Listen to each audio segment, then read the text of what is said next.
Page 92, Polovtsian Dance. Borodin wrote a whole bunch of these dances. They're gorgeous. So I would encourage you to just search on these Polovtsian dances and listen to all of them. There's for orchestra. This is a nice arrangement, but this for orchestra is just gorgeous. They're not introducing anything new, but there's got some trickiness going on. So let's just take a look. It's 92 and 93. It's the last piece in the book. Congratulations. If you do not have a teacher, by the way, now I encourage you to go back through and go through it all again. Go through all the videos again and all the lessons again and review everything, because you will have forgotten stuff or you may have missed stuff the first time. And you'll find that you'll play the pieces better and faster and more easily. It's good practice. Don't be in a hurry to go on, please. Take your time on this. 4/4 time, treble and bass clef, eighth notes, quarter notes, dotted half notes, half note. We've got all kinds of things, and the hands are moving around a bit. Oh, that'll be fun. Starting with the right hand, let's make sure we've got the notes and the rhythms. Notice that the first measure, they want second finger on the A here, and then on second A, they want the thumb. We just changed hand positions. We went from here to here. The question is, why not just do them both with the thumb? And the answer is you can. However, there's a very common principle of fingering, and not everybody follows it, not everybody agrees. I follow it. I think it's important. I push it. And that is, sometimes on repeated notes, we can change hand positions to prepare what's coming. Sometimes I'll use different fingers on repeated notes if it's really fast or something. There's other reasons for it. The idea is to get used to it, because it's not easy at first. It's confusing. Can you do that? And it should be any two fingers, but right now we're just doing index and thumb. You should do it in both hands. But that's why I'm going to encourage you to do this, is just to practice that. Otherwise, I'd tell you just use thumb on both. So it's 2, 1, and that's tied 1 and 3, 4, 1. Now we're going to cross over. We're starting the crossing over stuff. You're going to love it. I know you are. The thumb is here. If you'll just relax, the thumb will move. And again, not all teachers teach this technique. There's different techniques for this. So I don't know what your background is or what you're going to run into, but this is what I teach. This is what they're doing here. You relax the thumb, it'll move, and you simply bring the third finger over here. You don't have to twist around or do any fancy stuff. If you'll just relax, don't come around a lot. If you got to come over a little bit, that's fine, but not a lot, and you're here. This way we're in a new hand position. Now we're here. So in measure 4, 1 and 2 and 3 and 4 and. Because you want to connect all these. The F sharp, measure 9, and then measure 10 is a 4. Again, we're changing hand positions, and we're going to do it on the repeated note. And you're doing that some more. Now measure 12, it's similar to what you already had.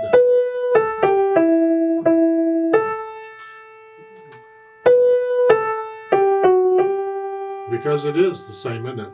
And then at the end, the last two notes, you're going to do thumb and reach up to the octave. And you can collapse once you play it. So again, we just changed hand positions on repeated notes. That's fun. Left hand, we got an A and a C. Then we got the 5/7 chord. And then the 1 chord. Not too bad, I hope.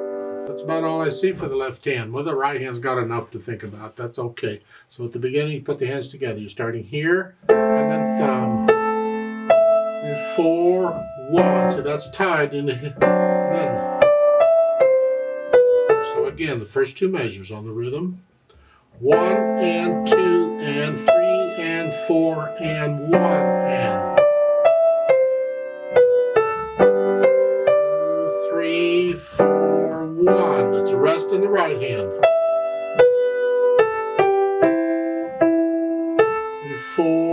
1, that's tied. 4,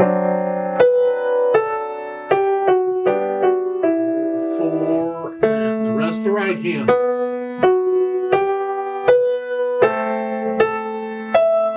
So you put the hands together. When you're satisfied and you get rid of the hesitations, then we can think about the articulation. And this is pretty smooth and connected. Okay. And the rest you have to lift up. So that's the phrase that makes sense. So the rest are forcing you to lift up here. That works out. The left hand just connect it as best you can. You can't, of course, because of the chords, but do the best you can. For the dynamics, it applies to the melody, which is the right hand. Sort of soft. There. Keep the left hand in the background.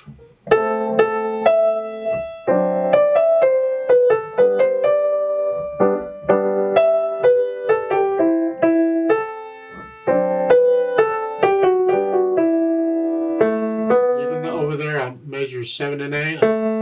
That's still in the background. It's not melody. And then you got a measure 8. You got the arrow to come up. So you're going to come up just. I suggest you come down to soft, a measure 8 here, and then come up a little bit. And then measure 9. You're moderately loud. That's a 4, which is a little louder than you were at the beginning. So just soft. The left hand is still soft here. And you stay there until the bottom, the last line.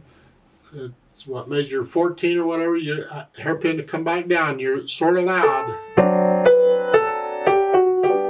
Here, this is sort of soft here, and then you're soft. Both hands. Because none of this at the end is melody. None of that is melody. The melody is the dotted half note. That's soft. That's sort of soft. That's a forte. And the rest of this is under it. It should be clear to the listener that those last few notes are not melody. They don't have anything to do. They're just afterthought. It's kind of a flourish to finish it up. The melody was that dotted half note. Speed, this is slow. Well, not too slow. Don't drag it.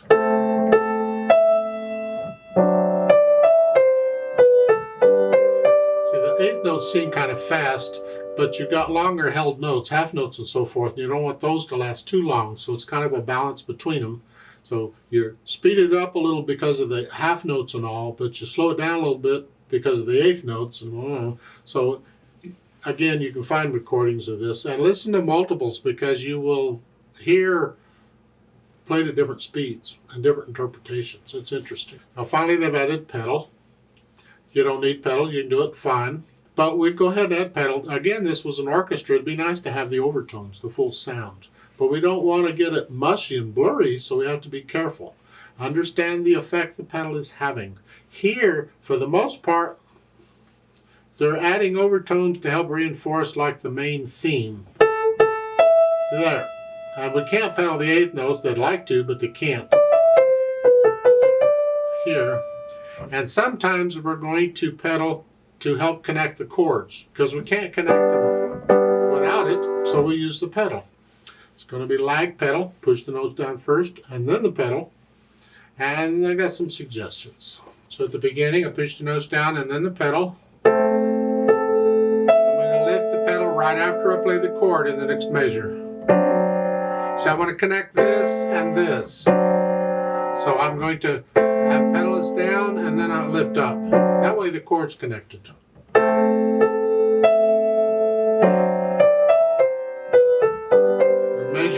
Measure 3 right after I play the dotted half note.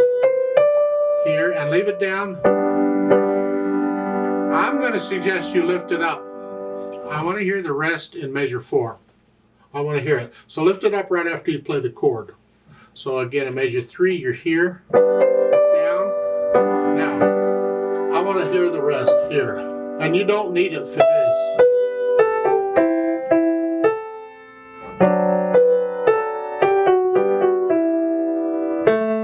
See, I can connect these in measure 7 and 8 with my finger. If I couldn't, I'd use the pedal, but I can, so I don't need it. Now, measure 9, again, push it down after the notes. Lift it up right after I play the chord. Pull it down, up. Again, I'm lifting the pedal with the right hand for the rest. This is measure 11.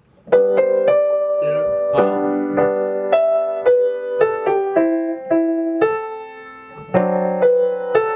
And at the end, you push it right after you play the notes and leave it down. Lift it up with the key together.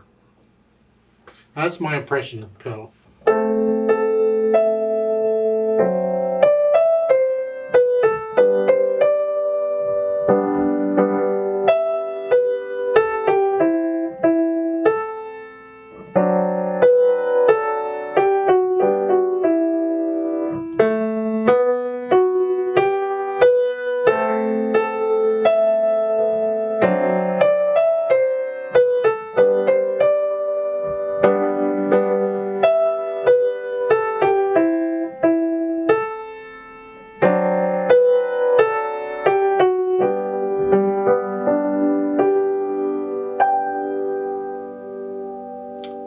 See, there is an RIT at the end. You slow down a little bit.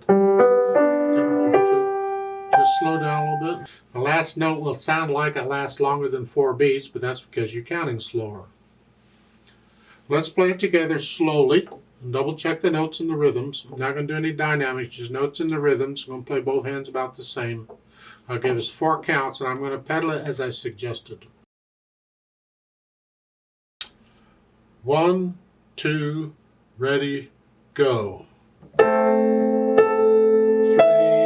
4, 1, and 3,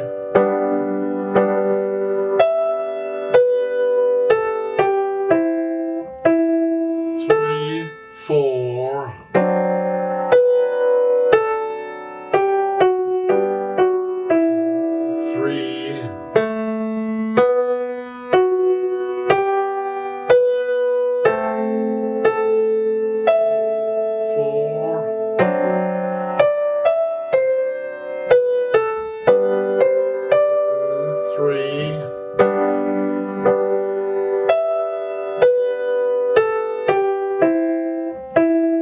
3, 4. 1 and 2 and 3, 4. 1, 2, 3, 4, off. There's a duet for this at the bottom of the page. I'd like to do that. And you play what you just played. I'm going to speed it up a little bit. Now let's try it together. I'll give us 4 counts. And again, I need you to go up an octave. We've done this a few times. You just pretend middle C here goes up here, and this is middle C. So instead of here, you're up here. Play it all up here. Keep in mind the duet part's completely different than you. It's got 8th notes all over the place. So you focus on what you're doing, but stay with me because I can't hear you. 1, 2, ready, go.